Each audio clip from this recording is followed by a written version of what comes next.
Hi everyone. So I thought I would share a few simple ways that we organize our homeschool.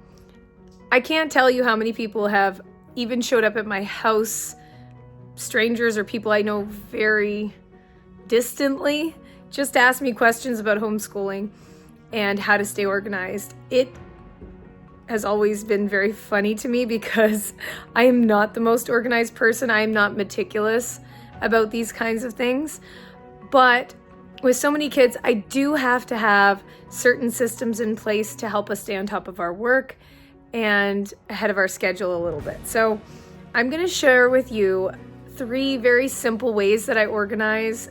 They're very basic. So if this helps you, there are a few little things I've learned over the years. I did try a few systems that were incredibly complicated and just added a lot of busy work to our life unnecessarily. So I stopped doing those things. There were some organizational habits that were really good, but just didn't fit well with the kind of lifestyle that we have. So I think every family has to decide what's going to work best for them and their schedule and the kind of life and goals they have as a family and as a homeschool family.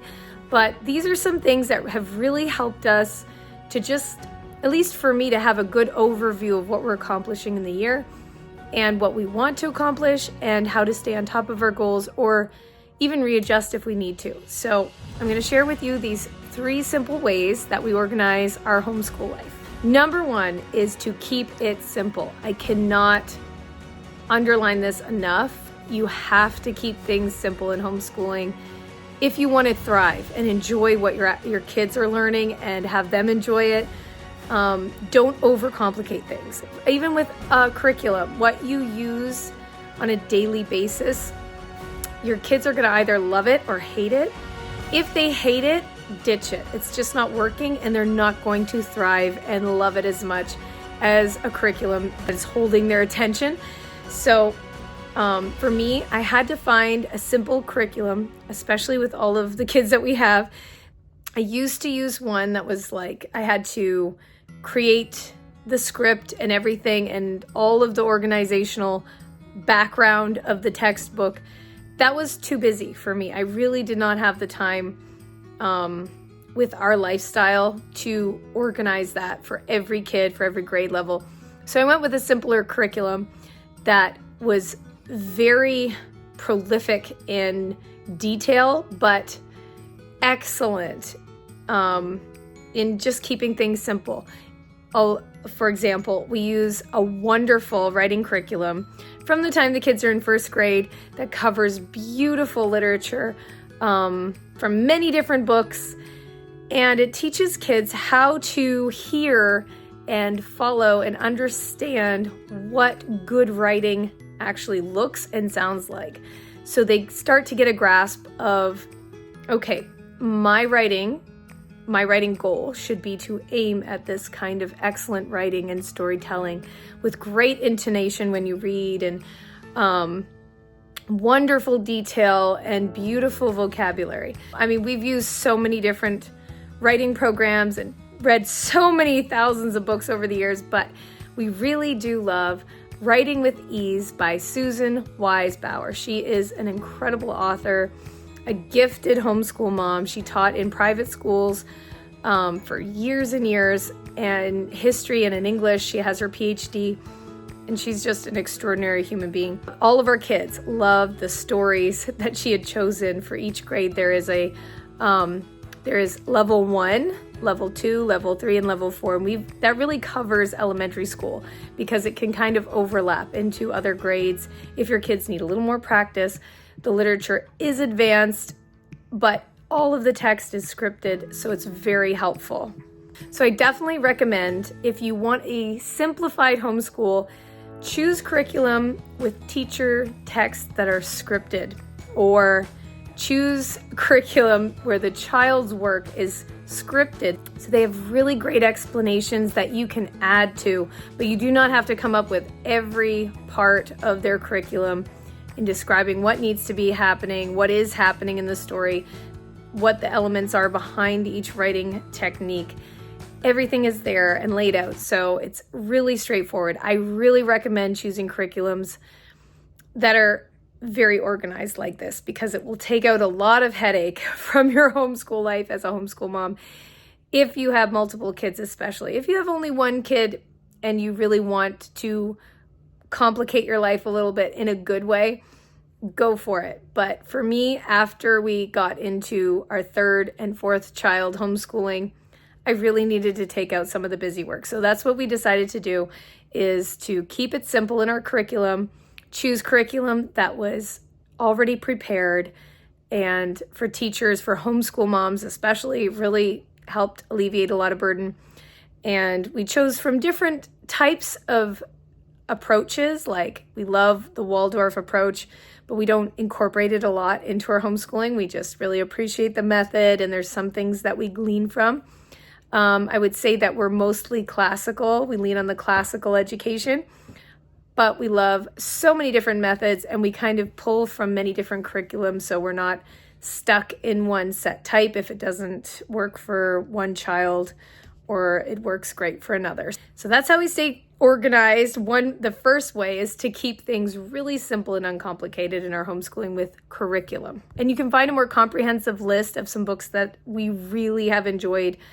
Pretty much all of our kids have enjoyed on our website, on the blog. The 3 simple ways to organize your homeschool.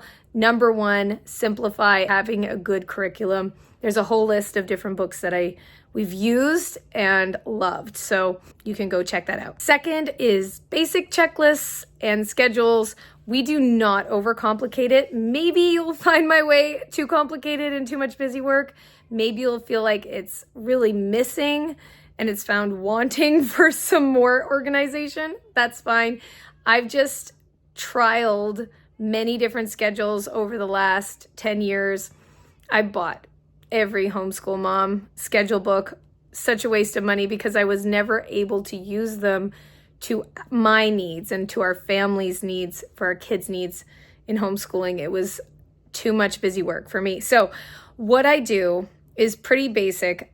At the beginning of the year, it does take a little bit of effort, but the rest of the year really runs so smoothly. So how I do it is I organize each child's schedule for the whole year at the beginning of the year. It does take a little bit of extra effort at the beginning of the year, but then it's done and the rest of the year moves so smoothly.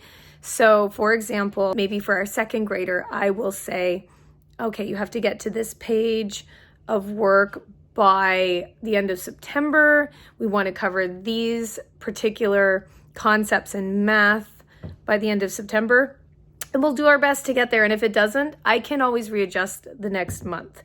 And then I write out their list week by week for the younger ones. For the older students in high school, I give them their overview for the year, month by month, and it's their job to stay on top of their work. I will oversee what they're doing. Obviously, I grade, but I just check up on them about once a month to see where they fell within the work that they were given. If I gave them way too much, we'll adjust it. If I didn't give them enough, I'll add in some more books to read or some more lessons to do the next month. So I really try to make it as flexible as possible. And for my own, I have like a master binder and a master list that I kind of oversee all of the children's schedules for the year.